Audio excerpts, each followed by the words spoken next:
Bagaimanakah kesiapan pemerintah daerah di Jabodetabek dalam memasuki masa transisi menuju kenormalan baru atau new normal? Untuk membahasnya sudah bergabung dari luar studio Wakil Gubernur DKI Jakarta Ahmad Riza Patria dan Wali Kota Depok Muhammad Idris. Selamat malam Mas Riza, Pak Idris. Selamat malam Mbak Fitri. Selamat malam Pak Idris. Saya akan langsung ke Mas Riza terlebih dahulu. Mas Riza, kita langsung berbicara pada pekan pertama DKI Jakarta menerapkan PSBB masa transisi. Apa saja bidang kegiatan yang akan dibuka kembali pada pekan pertama ini? Ya, jadi mulai besok ya yang mulai dibuka. Jadi kami telah menetapkan, tadi Pak Gubernur mengumumkan mulai besok kami menyebutnya PSBB masa transisi menuju aman, sehat, dan produktif.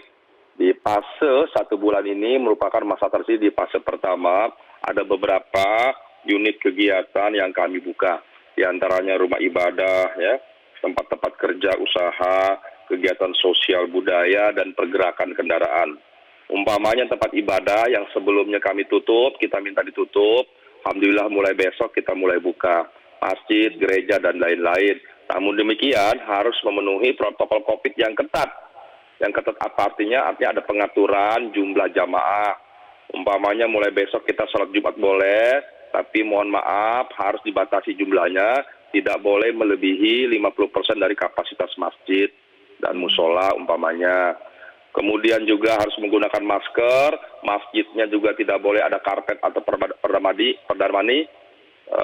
Jadi harus dengan lantai yang mudah dibersihkan. Kemudian membawa sajadah. Kemudian kalau sendal, sepatu harus membawa kertas kresek atau kantongan dimasukkan dibawa ke dalam. Sehingga nanti keluar masuk tidak menimbulkan kerumunan atau bersentuhan bergesekan. Jaraknya juga 1 meter minimal. Kemudian cuci tangan dan sebagainya. Artinya semua kami atur secara detail. Kemudian untuk masjid juga kita minta ada 2 shift. Mungkin ini dalam sejarahnya kita sholat Jumat ada 2 shift. Shift jam 12 umpamanya, kemudian disusul nanti shift kedua jam 1 umpamanya. Kami telah minta bantuan Majelis Ulama dan DMI untuk sosialisasikan. Kita berbicara yang terdekat ini besok ya menghadapi sholat Jumat, Mas Riza. Meskipun tadi dikatakan bahwa protokol COVID akan diterapkan secara ketat, tetapi yang paling penting adalah bagaimana nanti implementasi di lapangan, bagaimana pengawasannya. Sudah sejauh mana persiapan dan juga pengawasan yang akan diterapkan besok? Ya, kami memang sudah berkoordinasi dengan Majelis Ulama DKI Jakarta khususnya, Dewan Masjid, dengan seluruh jajaran, wilayah, Pak Wali Kota juga semua camat, kelurahan, dan juga para pengurus masjid sudah kita lakukan sejak beberapa hari sebelumnya untuk mempersiapkan jika memang besok dimulai. Alhamdulillah tadi kita putuskan besok kita mulai bisa beribadah. Dan tentu semua ini bergantung pada kita seluruh warga agar bisa memahami, mengerti. Kita diperbolehkan sholat Jumat sebagaimana sebelumnya, tapi sekali lagi harus patuh dan taat. Jangan sampai terjadi euforia yang berlebihan, sehingga masjid yang diharapkan menjadi tempat daripada pemutus penyebaran COVID, jangan sampai terjadi justru masjid menjadi tempat penyebaran COVID. Itulah kepatuhan dan disiplin semuanya. Sebaliknya kami juga minta sejauh sholat-sholat lainnya juga diperbolehkan, sholat fardu diperbolehkan, tapi juga kami minta menggunakan protokol COVID yang ketat. Yang ketat artinya lebih ketat dari PSBB sebelumnya. Jadi harus lebih disiplin, lebih taat. Karena potensi penularannya, penyebaran lebih tinggi karena orang yang keluar rumah lebih banyak. Oke. Saya akan ke Pak Idris, Wali Kota Depok. Kalau DKI Jakarta memberlakukan PSBB masa transisi, ini ada Bogor, Depok, dan Bekasi akan memberlakukan PSBB proporsional 5 Juni sampai 19 Juni mendatang. Seperti apa PSBB proporsional yang dimaksud dan teknis pelaksanaannya di lapangan sudah diaturkah? Substansinya PSBB proporsional itu tidak beda dengan PSBB transisi yang diberlakukan di DKI Jaya. Karena memang kita sudah komitmen juga bahwa Jabodetabek harus ada keseragaman dalam penerapan ketentuan-ketentuan PSBB.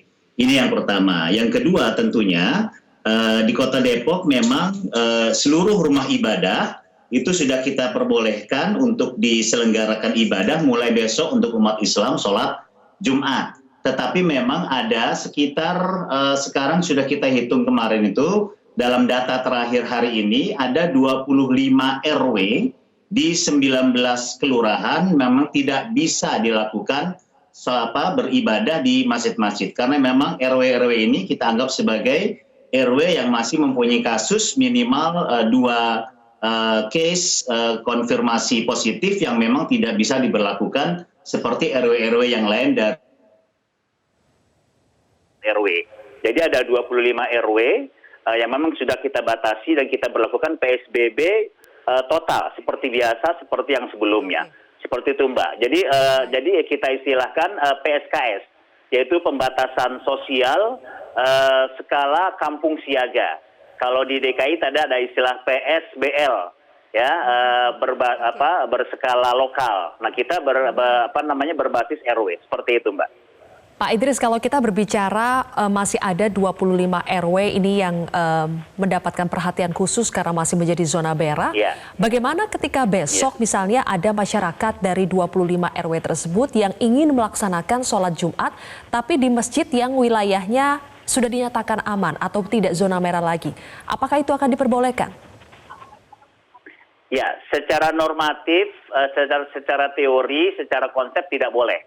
Dan ini akan dipantau oleh kampung siaga dengan ketua RW dan RT-nya dan mereka sudah bertanggung jawab dan melakukan fakta integritas. Karena apa? Karena masjid ataupun gereja nanti hari Minggu yang akan menyelenggarakan ibadah ataupun kebaktiannya, ini sudah harus mengantongi izin dari camat. Form izinnya sudah kita buat dan malam ini sedang dilakukan proses perizinan untuk semua RW-RW ataupun kelurahan yang akan menyelenggarakan sholat Jumat untuk besok dan kebaktian juga demikian untuk hari Minggu.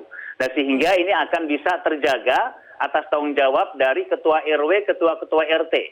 Dan ini bekerja sama dengan Babinsa Kamtipmas di wilayah untuk bisa efektif.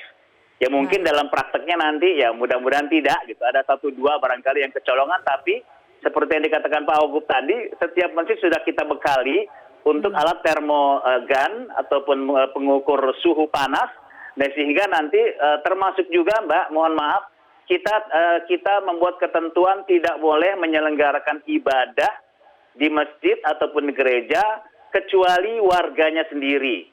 Paling luas atau paling besar itu tingkat kecamatan. Jadi misalnya mohon maaf ada beberapa gereja di Kota Depok itu yang memang anggotanya itu banyak dari Jakarta. Itu tidak kita perkenankan untuk melakukan kebaktian di Depok, seperti itu.